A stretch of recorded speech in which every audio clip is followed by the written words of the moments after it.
On behalf of the John and Pat Hume Foundation, I want to welcome everybody for joining this special lecture by former Ambassador Nancy Soderberg and former Deputy National Security Advisor for under the President Clinton administration. She's an old friend of John and Pat Hume and played a critical role in the peace negotiations here and is now involved in conflict resolution in many other parts of the world.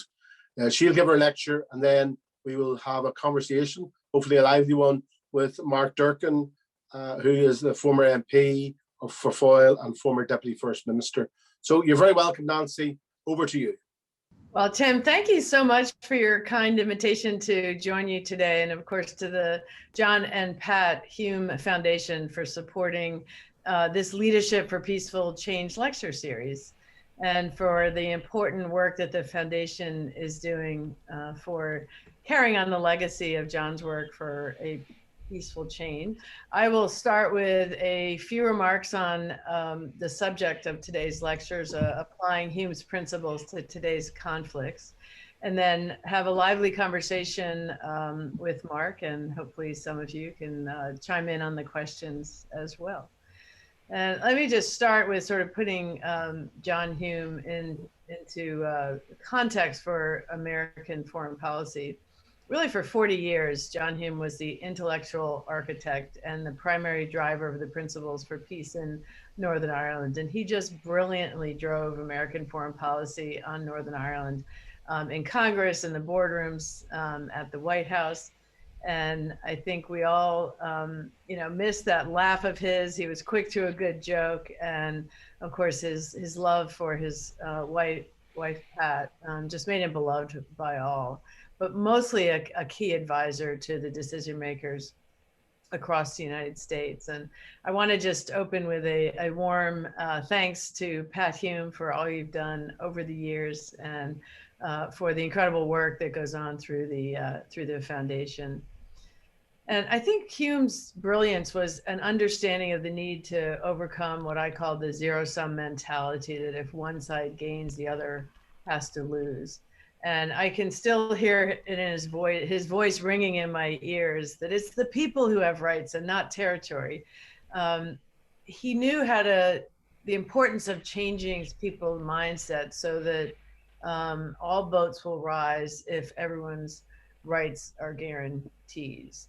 And he knew that to get peace, the U.S. would have to invest in jobs so that everyone would see its benefits, and that the U.S. could help bridge those divides between the two communities. And frankly, the capitals couldn't speak to each other without a trusted, honest broker. And I got to know John first and Pat in the early 80s when I was an aide to Senator Kennedy, and saw the importance of that relationship. And then, of course, with President Clinton and beyond, where our first big move was to grant Jerry Adams a visa, but we would never have done it if John hadn't recommended that the time was right and it was critical to getting that ceasefire. And over the years, watching John put out these principles and build up this support in the United States for his vision of an Ireland where all rights were guaranteed, really formed the foundation of the Good Friday Agreement. And I'm convinced that were it not for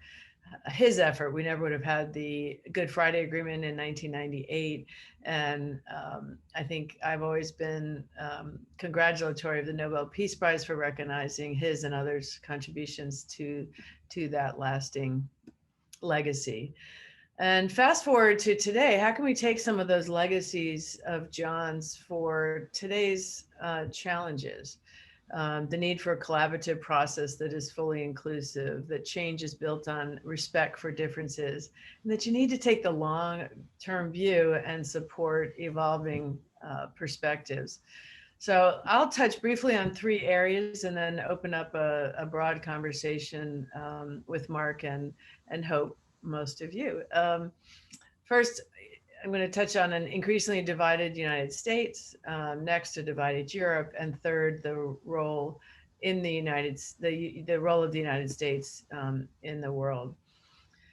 And I think we're all concerned about the increasing partisan divide in the United States. And our own intelligence community now judges that our major national security threat, which used to be terrorism and then it was cyber, and now it's that of domestic violent extremists, the DVEs, that are motivated by a range of ideological and galvanized by ideological ideas and are galvanized by the political societal changes in the United States, the new medias that enable conspiracy theories to spread like wildfire and be viewed as factual, such as the narratives of fraud in our recent election, the violent breach of the Capitol, the conditions surrounding COVID and the pandemic, and just conspiracy theories that propel people who would otherwise be patriots to take actions against our own countries. And I think the problem goes back to something that John focused on early on, that people have to see that they will gain if everyone's rights are guaranteed. And polls show that the average Americans don't feel that they're getting a fair shake. They're driven to blame others for it. And polls show that they're not wrong. They're not getting a fair shake. One of my favorite polling sites is the Pew Polls. And over the past 50 years, what the Pew results have found is that the highest earning 20% of households are bringing in a larger and larger share of income, which has driven income inequality in the US, so that now the US has the highest income inequality of all G7 countries. The black and white income gap in the United States has persisted, and we've seen that in some of the Black Lives Matter protests. The wealth gap in the Americas rich and poorer has more than doubled since 1989. And so you've seen middle-class incomes growing at a slower rate. And one of my most vivid memories of the 2017 inauguration of President Trump was I was in Washington for the march and thought, well, I'm here, I might as well go to the inauguration. So I put on a MAGA hat and wandered around, and I'm still struck by the families that I spoke to. Every one of them said, I said, hey, why did you support President Trump? And they all said, because I think he can help me provide better for my family. And I think that's a challenge to this country. And that's one that Hume understood as core principles, that for people to be willing to work on behalf of this country, they have to feel that they can provide for their families, and that to see that all boats will rise if everyone's guaranteed. And we've frankly lost that narrative in the last few decades. It's been going on for 40 years. President Biden, I believe, understands that challenge. He's tackling the lack of affordable healthcare, the outsourcing, the automation, the information technology that's gutted American industry in some cases. And, you know, we are more polarized and more afraid of the other because our middle class is being squeezed. And I think that we all need to recognize that here in our country. We can't do it alone. And that leads me to our partnership with Europe. The second issue I wanted to address was that we face an equally divided Europe. But we in Europe need each other more than ever, especially given the rise of China. We have to jointly defend our interests, stand up to a resurgent and expanding China. And we can only do it together. Each of us are too small to do it on our own.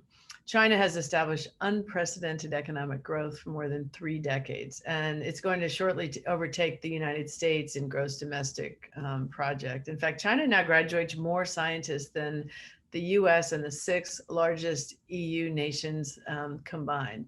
It's got military threats, a growing military taking over the China Sea. Its Belt and Road Initiative will guarantee supply chains to fuel its continued expansion. But if we can work together with our combined almost 1 billion people, we can counter the growth of China's 1.4 billion. And so this is an imperative that we implement another of John's principles, that focus on jobs. That way people will see its benefits and enable us to bridge these divides. What we see is an increasingly divided NATO, an increasingly divided Europe, with democracy increasingly on the run in countries like Poland, Hungary, and beyond. And what we have to do is break down the barriers between us, not just with NATO and our shared values, but deeper trade and investment. And I was on a call the other day with former General Wes Clark, who is a very creative thinker, and he's a former head of NATO and European Command.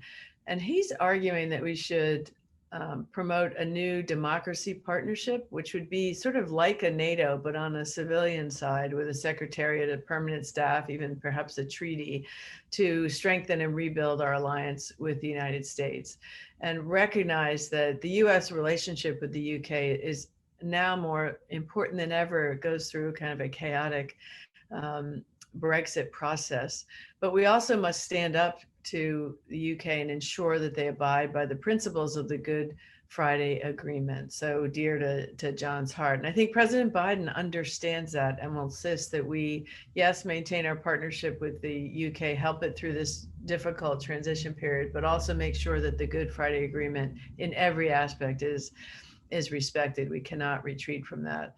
But I think overall, we need to reinvigorate our relationship with Europe. And then I'll just close briefly with the US role in the world. Freedom House is an organization based in the US that reports on the status of democracy across 194 countries. And troublingly, we're in our 15th straight year of decline in the strength of democracy. We have to recognize that that is a threat, not just to the United States or just Europe, but really the world. And the threats are real. We have a huge disinformation campaign promoted by Russia and others designed to divide us, and it's working. Media is intent on its bottom line with incendiary headlines designated not to inform the public, to incite division and hatred, which fuels this potentially violence, not just in the United States, but around. Trust in the US is an all-time low, so that even our allies are suspicious of whether we can trust our commitments. I read every year the Edelman Trust Barometer, which if you haven't had a look at, I encourage you to follow it as well. And its latest report in 2021 finds that it's even made worse in the Trust Barometer by the economic crisis and the COVID pandemic. What it's found that after a year of this unprecedented turbulence, the global outcry over systematic racism, political instability, there's an epidemic of misinformation and widespread mistrust of societal institutions and leaders. Adding to this is a failing trust ecosystem that's unable to really confront this rampant infodemic, in addition to the pandemic, leaving the key institutions of the foundations of our liberal democracy systems, or business, government, NGOs, and the media. They are all in an information environment of bankruptcy. And we really need a new mandate to rebuild trust and chart a new path. What that means is that we have to return to John's three principles about bringing peace to change. It's a collaborative process that's fully inclusive, building on respect for our differences, and taking the long-term view that supports evolving perspectives. We don't have all the answers. Let's create partnerships around the world to listen, but also to forge new alliances. So what you see in the world today are more centers of powers are emerging in Latin America, Africa, India, our allies in Asia, and that's can be a good thing. But what we have to do is not shun new alliances or put the walls up around the United States, but reach out to these new centers of power, respect our differences, and support evolving perspectives. What that means in practice is, yes, we'll need to stand up to North Korea, ISIS, these incredible cyber attacks that we're all suffering, build a global response so that the next pandemic doesn't kill 500,000 people in the United States and millions across the globe. But we will not overcome them unless we rebuild that trust that has been eroded over the last few decades and go back to John's principle of give people jobs, build a vision that all boats will rise if we can have economic prosperity at home, that it's not a zero-sum game, and that together we can build a future that rewards peace. And let me stop there, and I encourage over the next 40 minutes we can have a a lively discussion on some of these issues and the importance of the principles that John lived by and gave all of us, that we can continue those principles in meeting our many myriad challenges. And thanks again, Tim and Mark. It's great to be with you. Thanks, Nancy, for that tour de force. Mark, obviously, you know Nancy very well. You worked for a period in Senator Edward Kennedy's office alongside Nancy. Is there some of the issues there that you want to pick up? Yes, well, I worked with Nancy, it's come back to 1985, on a staff secondment in Senator Kennedy's office.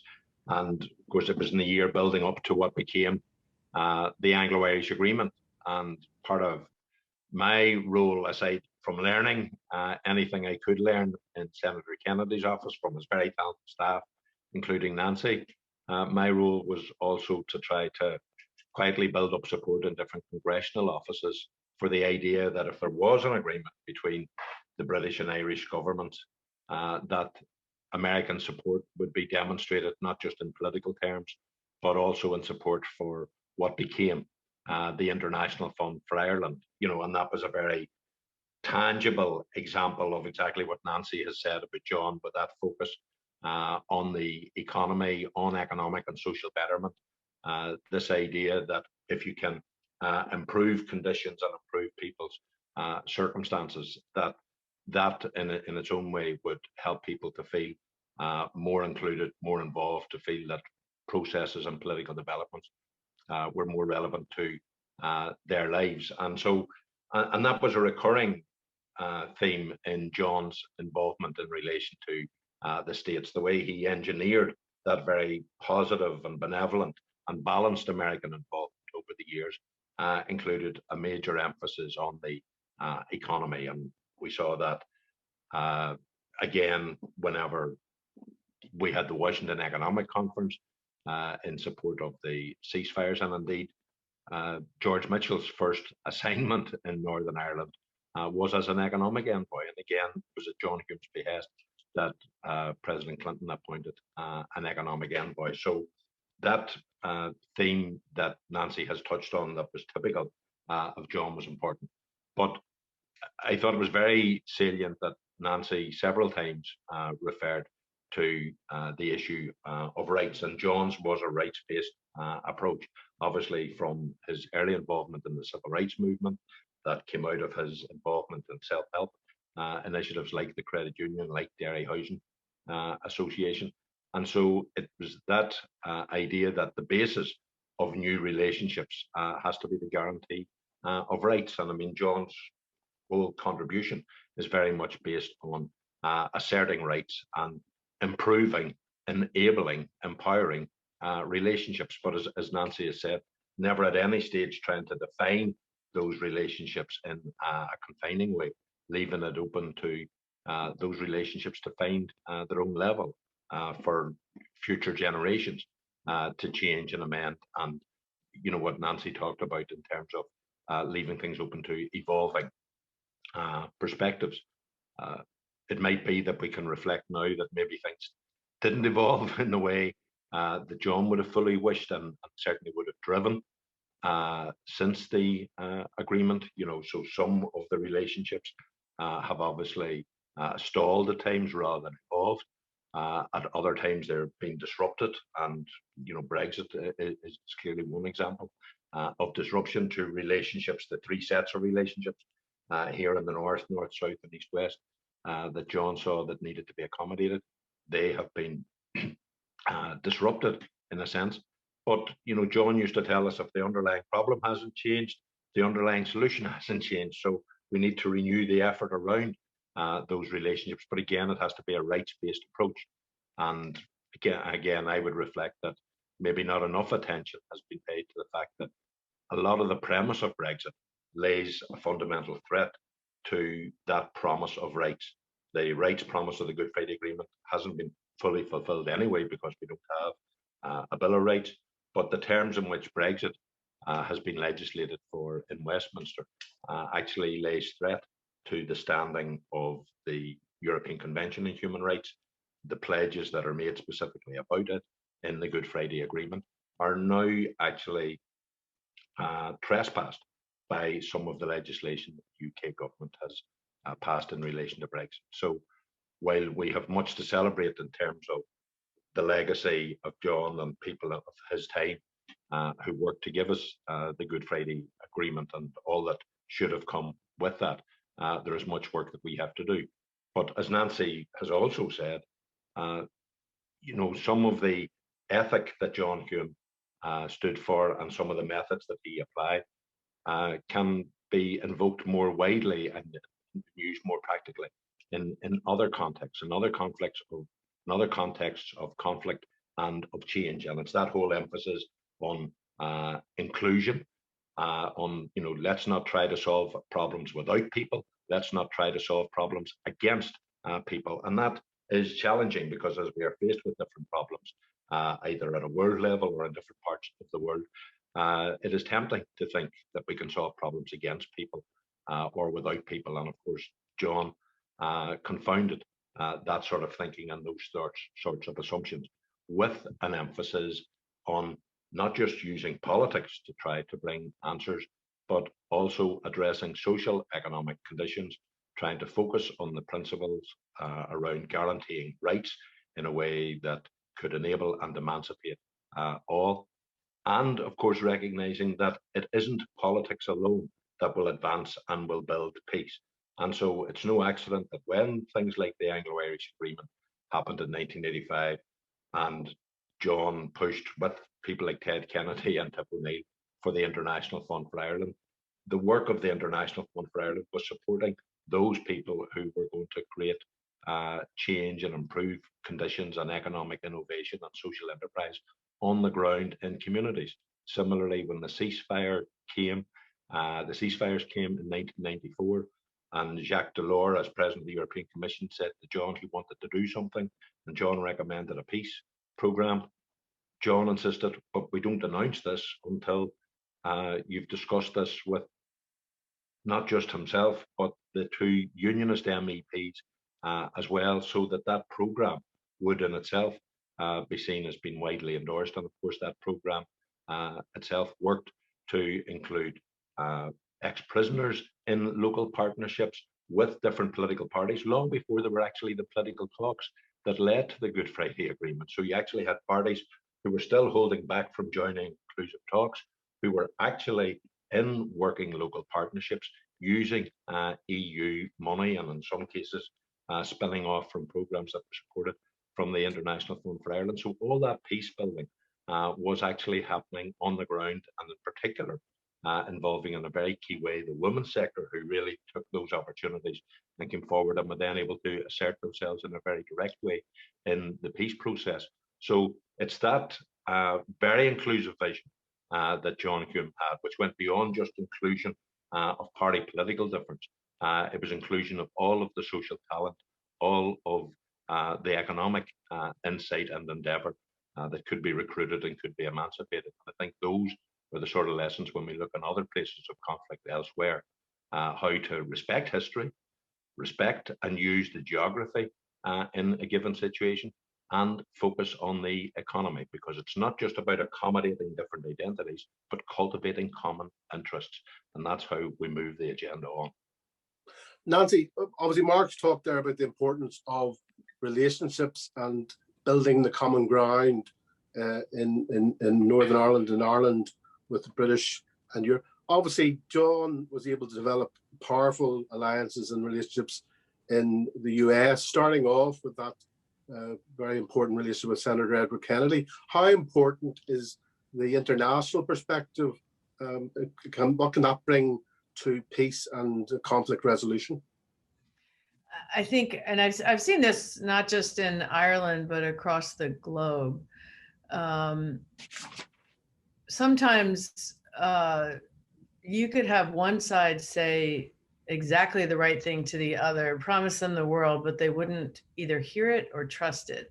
And so you need outside a bigger perspective so that they can begin to see, first of all, that their challenges are replicated over and over and over and over again in the world. So bringing in people from Ireland to talk to South Africa, Chile to talk to folks across the world when societies have been so divided, to try and put it in a bigger perspective, makes them realize that, oh, my problems are not that unique, and let's move it forward. And really only the international perspective can do that.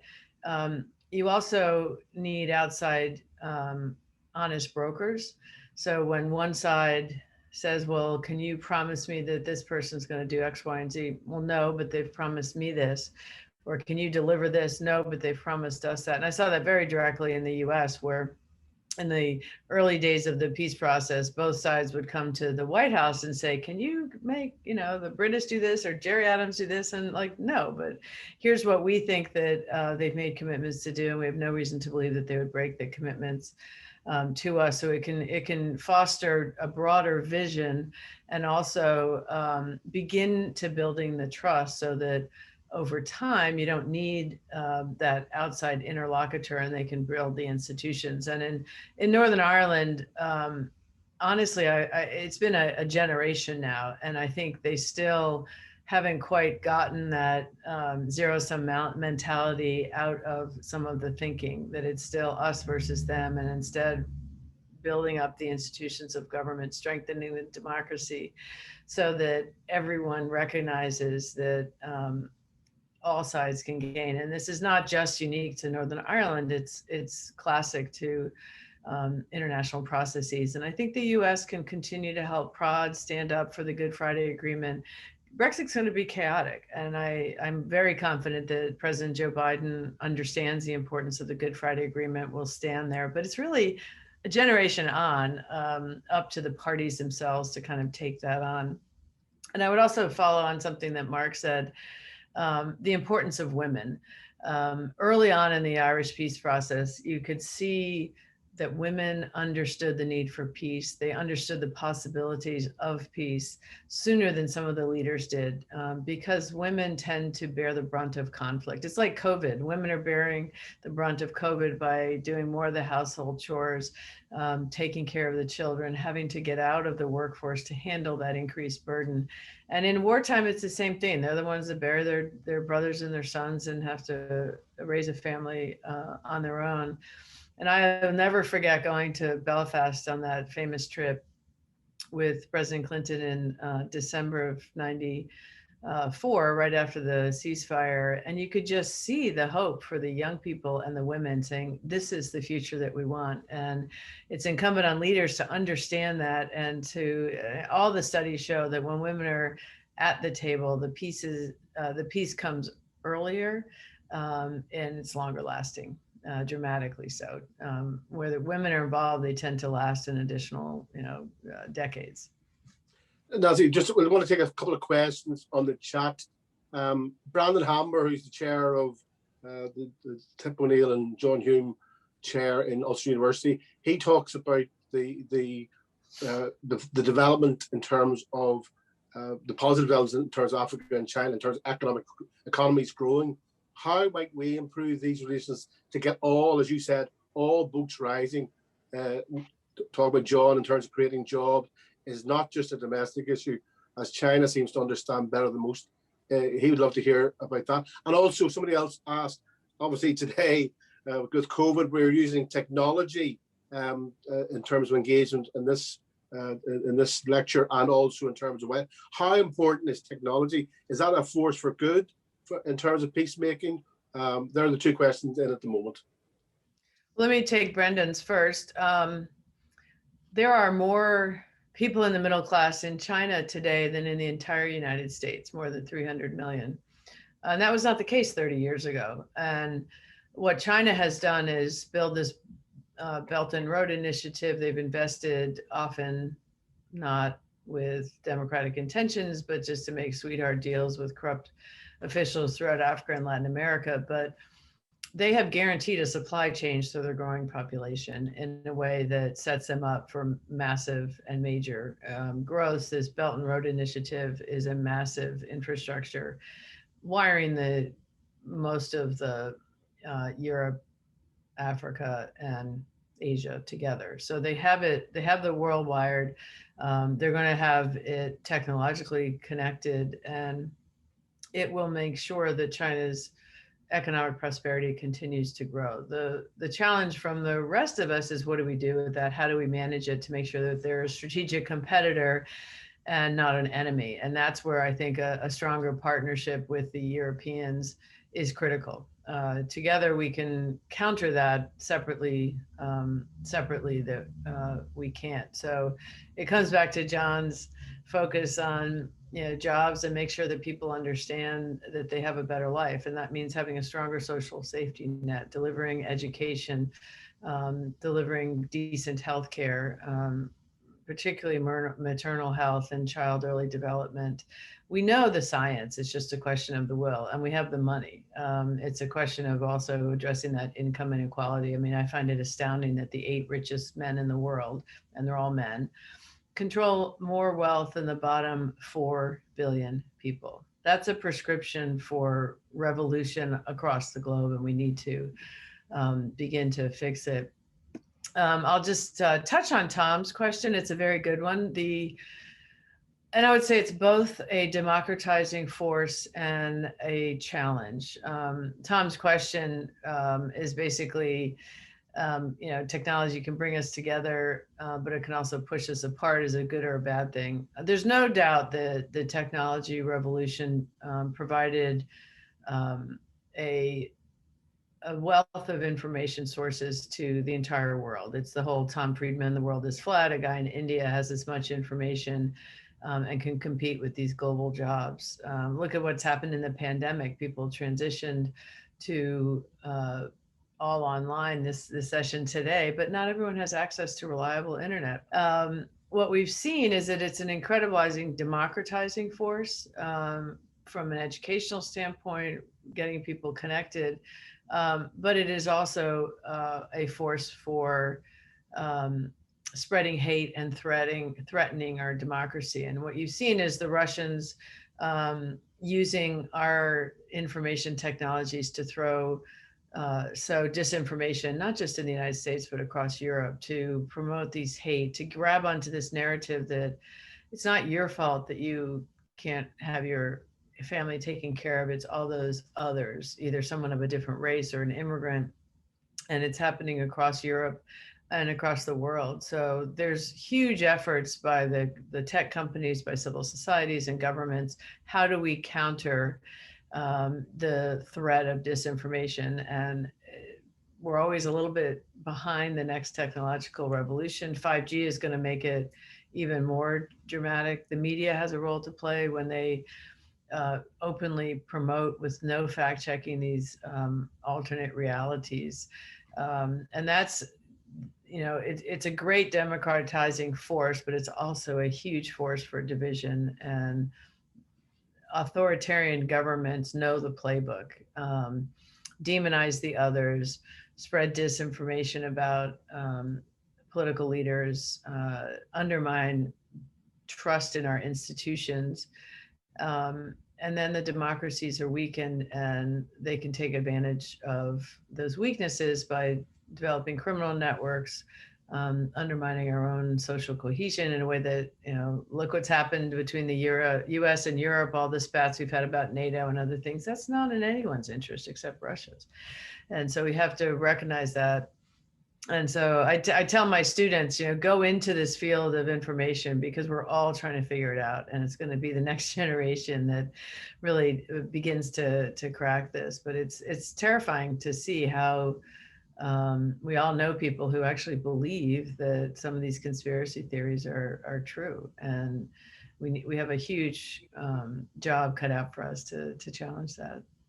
And Mark, John used to talk in many of his speeches about the technological revolution, obviously a number of years ago. And as we all know, he was fixated with teletext before the internet. He used to follow that vigorously, and that's how he got his news. So he would have been a wonderful Silver Surfer today. How important was that message to John? Well, I'm not sure how far he would have really gone with the Silver Surfing. I mean, John used to come into us in the negotiations early on in a meeting and would say, "Were any of you watching teletext last night?" And Seamus would say, "John, nobody watches teletext." John would say, "Well, I do, because you couldn't watch what's on TV." So, but the fact is, yes, John did believe that what he talked about, the technology and transport revolution, was something that was changing the world, was making the world smaller, was going to break down barriers. And maybe he made some over positive assumptions in that regard. Maybe he didn't foresee in the way in which the technology might end up being used on all the personal devices in the way in which it is, in the way in which it has been used. But in answer to Tom's point, I don't think we should submit to any sort of fatalism that the technology is bad, or that it means we're automatically condemned to some sort of dark age of the global soul or whatever because of that technology. I think what we have to do is to work to make sure that technology is always a driver for betterment and not for the bitterness or the belittlement that seems to fill so much of what passes in cyberspace. So it's how we do that. And in particular, I often wonder how someone like John would have worked in an age where social media works the way it does now, where everything a politician might say is being, pierced and parsed, and even something positive has been begrudged or been belittled in that sort of way. So we do have to look and think about how we change the political dialectic now from what we have received in the past phase in terms of the communications that information technology has given us. And that's a real challenge to political leaders in the future. It's also a challenge, I think, that says that the dialogue we're talking about has to be beyond formal party politics. And so that sort of linkage that John used to build, where there was a real positive nexus between social action, social consciousness, economic initiative, and political development, is something that needs to be recruited again, because the political dialectic seems to have got quite separate from a lot of those other conversations and those action-based approaches. So it's how we create more progressive coalescence across the different social actions, whereas politics seems to be caught very much in the drift of its own at the minute. And so I think that is a real challenge. Thanks, Mark. Another question, this time from Paula Kelly, Nancy, and obviously you alluded to the culture wars, and obviously the last 4 years, people, rightly or wrongly, were fixated with Donald Trump and some of the cultural wars in the US. Do you think identity politics complements or distracts from John's focus on jobs and living standards? Oh, absolutely. The United States is the biggest melting pot in history, and the strength of our country relies on our diversity. 40% of the Fortune 500 companies were founded by immigrants or their firstborn children. Today, we would not have let in Steve Jobs' father to the United States, who would not have been able to found Apple in his home, his paternal ancestral home in Syria, or even Beirut, where his father went to get educated before coming to the United States. And so the way to weaken the United States, and I would say this applies to Europe as well, is to have an identity politics that makes race front and center into our decisions, and the hatred and the challenges there is directly designed to reduce our own strength and prosperity to the benefit of those authoritarian governments who seek to harm us. So it's absolutely critical. And I remember John always saying, it's funny, I can hear his voice, e pluribus unum, and we're one out of many. And I think that goes to the heart of who John was, seeing people for who they were as people, and that we need to focus on having everybody live in dignity and respect for those with differences. And that's under threat right now. I think when the Cold War ended, we all thought that we could have a peace dividend and that we would be prosperous and move forward. And we got some of that, but I don't think anyone expected the harsh divisions that we live every day in the United States. I mean, it's stunning to me how this fumed hatred, and it's spewed by our own leaders, and also the internet, but also nefarious characters around the globe that are led by Russia that are directly trying to undermine our society. And for those of you in Europe, it's the same story. So I think we absolutely have to stand up to it. And Mark, any thoughts there? Yeah.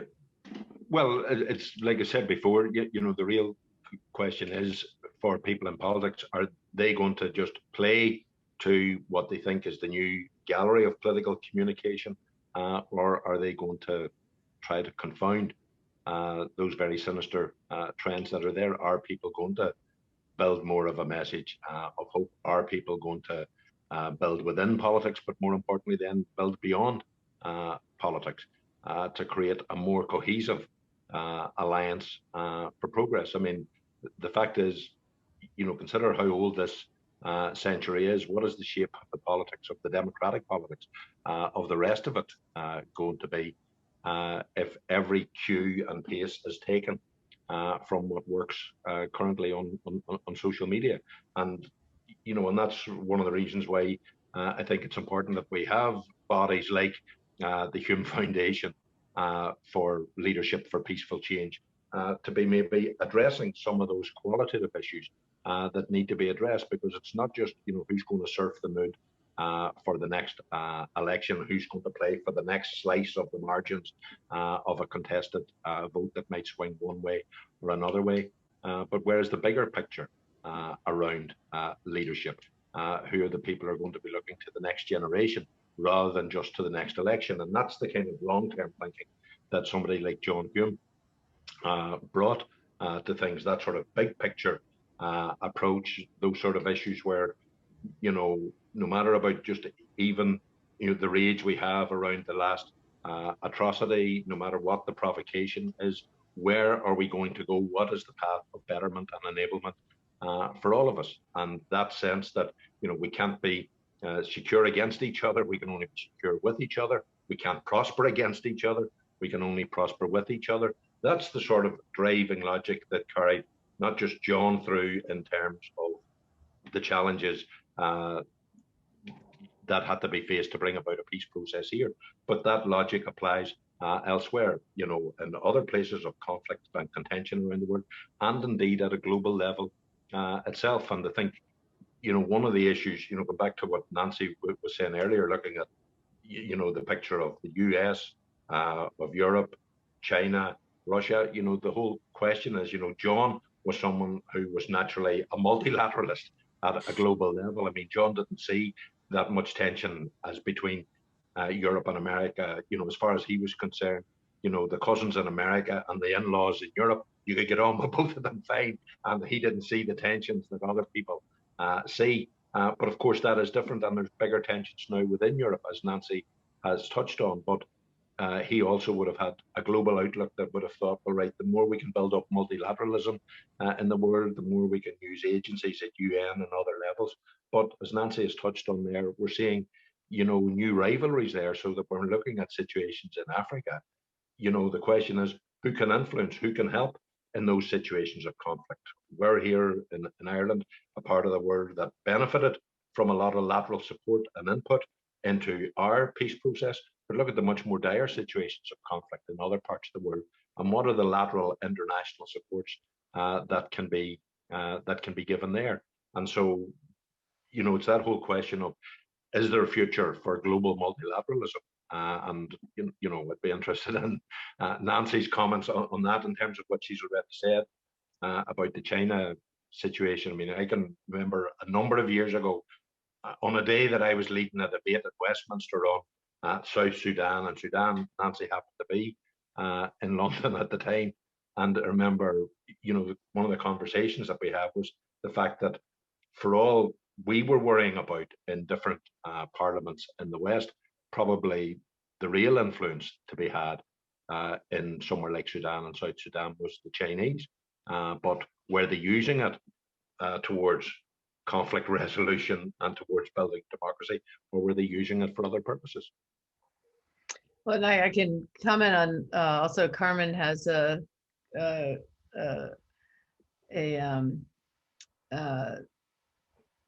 comment. How can I be talking about cooperation and partnership at the same time talking about China being a growing threat? And it's because I think we need to make sure that China doesn't become a threat, but the signs are that they are.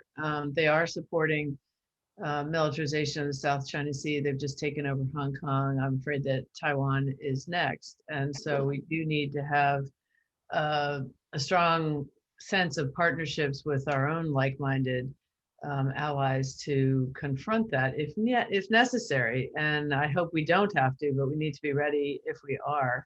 I wouldn't call it an obsession with China so much as a look at reality of where are the next threats coming. China is driven by its need for economic expansion, lifting its population out of poverty, but also keeping its population repressed. Look what's going on with the Uyghurs. So I think we have to be clear-eyed about them. We're not looking for a fight, but I think it is kind of the next challenge. And in terms of Europe's role, it does need to look beyond its borders.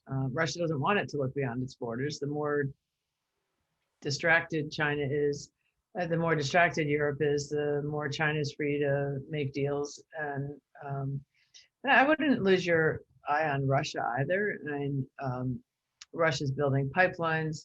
I wouldn't want to be dependent on Russian natural gas in the middle of the winter if I'm trying to stand up to some of its adversaries. So I think the challenges with China are real, and maybe it's an obsession, but it's also, we want to make sure that we don't end up in conflict with China, which is why we have to think about it now to make sure that we can try and have them folded into an international norm that respects the rules, use the WTO instead of, sanction fights. Let's take them to the WTO, strengthen the World Trade Organization so that they can be functioning.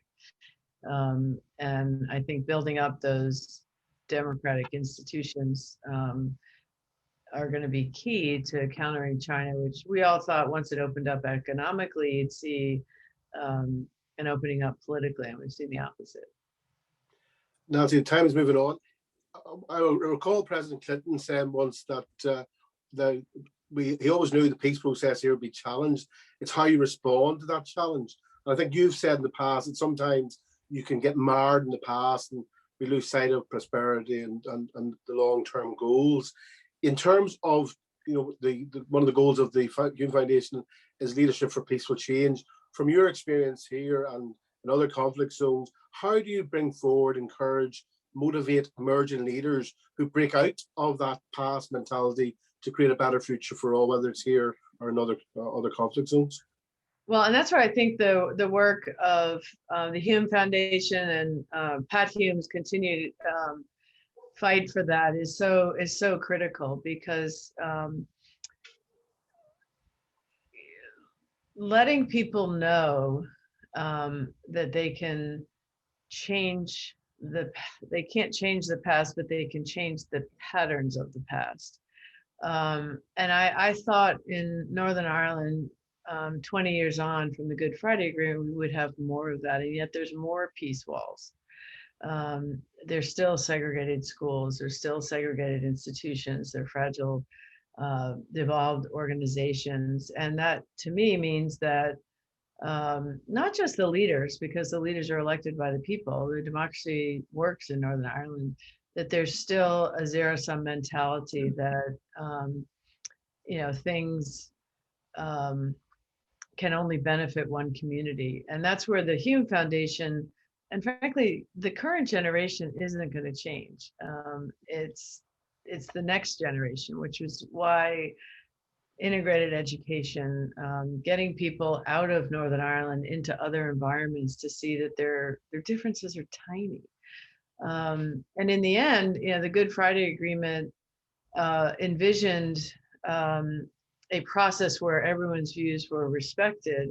I'm worried that Brexit is going to challenge the institutions of the Good Friday Agreement, in that it's going to make it harder to have those views respected. Nobody wants a hard border there. What does that mean? Where is the border? How is that happening? And anytime you have change, there's nervousness. So I think the role of the United States, the leaders, both London and Dublin and Washington, all do have a role to play in enforcing the Good Friday Agreement, reinforcing it. But institutions like the Hume Foundation can affect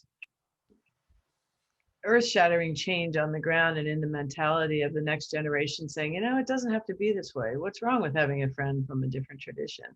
Why not have a school as a better integrated police force? And that was respecting the other's views and intention was what's hard at the Good Friday Agreement. And yet the institutions and the leaders are not really embracing that in the spirit that I think John Hume and certainly Pat's work in this field. And it's time, and maybe it'll take a generational shift. Maybe it'll take another 20 years. I hope not.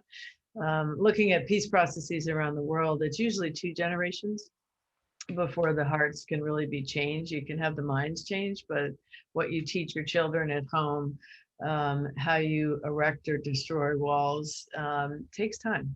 And we have to recognize how far Northern Ireland has come. You're not going to go back to the violence. That's a good thing. But I think it's time to recommit to working with the next generation, and the work of the Hume Foundation to try and change the mindset and the hearts. And that's hard.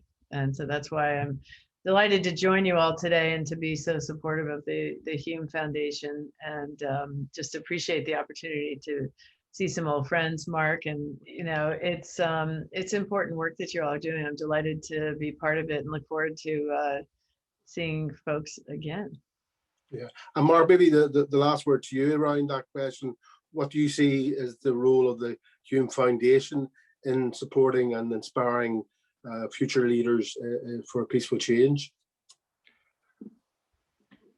Well, it's to support and respond as much as to inspire. The foundation obviously can be a resource that helps people to learn the lessons of John's peacemaking ethic and his change-making methods, and so we need to understand that, John and Pat Hume were natural change makers before John had to be a peacemaker by force of the circumstances of events in Northern Ireland. But that constant will of the change maker was always there. It never left John. So no matter what his political achievements or status, where that natural change as a change maker, knowing that change was what would move things on democratically. So that sense of political responsibility in terms of leadership, but also recognizing that there was huge leadership at other levels, huge leadership there in terms of social activism, leadership there in terms of economic transformation and enterprise. And, so John didn't just try to, cross divides politically. He crossed divides between politics and other vocations, other talents, other social and democratic contributions. And so, go back to the point that Nancy has made about emphasizing about getting beyond the zero sum thinking. John sort of believed in a democratic matrix. The problem is, the democratic matrix, the way it seems to work now, the matrix seems to be all about minuses and all about subtracting and dividing, whereas John believed in the democratic matrix that was always about adding and always about multiplying. So it's how we can encourage people to have that sort of sense, to see things in that sort of positive way, that other people, that difference isn't a threat, that it's the difference we can collectively make and help each other to make that is a positive, that those are the great assets, those are the great contributions that we can make. And John's belief in reconciliation wasn't just about trying to square differences between people. It was about making sure that even people who were challenged by the talk of change would actually be able to experience a change that they would actually be reconciled with in the end. So even if they had doubts about some of the transition, even if they had doubts about some of the rights that had to be conceded or afforded, even if they had doubts about some of the policy adjustments that had to be made, in the outworkings of things, they would actually be reconciled with that outcome and wouldn't want to reverse things and do things differently. So it's how to empower and encourage people. And it's how I think we as a foundation and other foundations like us have to listen to those young leaders, have to listen to those diverse voices, maybe not coming from conventional politics at all, maybe people who are emerging through fairly apolitical platforms, including through social media, which maybe we talked about negatively beforehand. I mean, remember, that can be some people's way now to being a new platform and to being a new voice. And so we as a foundation have to be open to help to encourage and support those new voices coming along with new ideas, but also standing up for a lot of the old solid values that are still needed in the 21st century. Thanks, Mark. And I was going to end there, Nancy, but there's an important question just from David Gaffin around climate change, and it's so important. And obviously, it's the greatest threat facing globally. And obviously, there's great hope. Obviously, we're proud of the Irish links and heritage that President Biden has. Obviously, people see President Biden on that issue specifically as there's great hope in him. Just briefly, what do you think will President Biden bring to that issue of climate change in the future? A respect for the science, a determination to urgently respond to it, taking a former Secretary of State, John Kerry, to run it. I think he gets it. He's already undoing most of the previous president's executive orders. And I think having the United States back in will help it, but it's a necessary but not sufficient condition for dramatically changing our complacency on this issue. And interestingly, when the US withdrew from the Paris Accord, well, when it was announced that we were going to withdraw, the mayors across our cities said, well, we can still meet these goals, let's do it. So we have city after city promising to go green by 2030. And we need to just empower the citizens to take leadership. If it's so hard at the national level, let's have a ground up push on the national level to do it. And I think we're 20 years behind taking this as seriously as we need to. Climate change is here. The question is, can we move quickly enough to avoid the irreversibility of the impact? And I think that's a real question. And I'm sure that it's the same where you are. Anyone under 20 is furious at our generation for leaving them this mess. They get it. And they have the, I think, drive to galvanize change at the local level. But you need both the local level to put pressures on the leaders, but you need leaders like Joe Biden who will do what we can to move to, we're still subsidizing fossil fuel industry in the United States. What's that about? So we've got a long way to go ourselves, but I think we're on a new path to try and add some more vigor into it. Europe's been a pretty good leader on some of this. I was talking to someone yesterday who said that Europe's now doing its accounting to account for carbon offsets, how green are each of the environments, and we need to make sure that everyone pays a cost for polluting the world, and we're not there yet. Thank you very much, Nancy. That brings us to the end of this lecture, and I just want to pay a few thank yous. Mark, thank you very much for joining us. I know Nancy, Pat Hume has joined us, so hopefully we'll be able to get a chat with her in the green room afterwards. But kind of thank Alan Maban for organising the technology, Brian O'Neill who helped in terms of promotion, but very importantly, Nancy, thank you to you. That was a wonderful lecture and wonderful conversation with Mark. Hopefully we will see you in person soon and we can continue this very important conversation. We really appreciate your support. You are an advisor to the Hume Foundation and we look forward to speaking with you again soon. And thank you for everybody who participated and those especially so much, who gave us Tim, questions. And Pat, for everything you do, and for everyone for joining. It was a fun conversation. I look forward to doing it again. And thank you.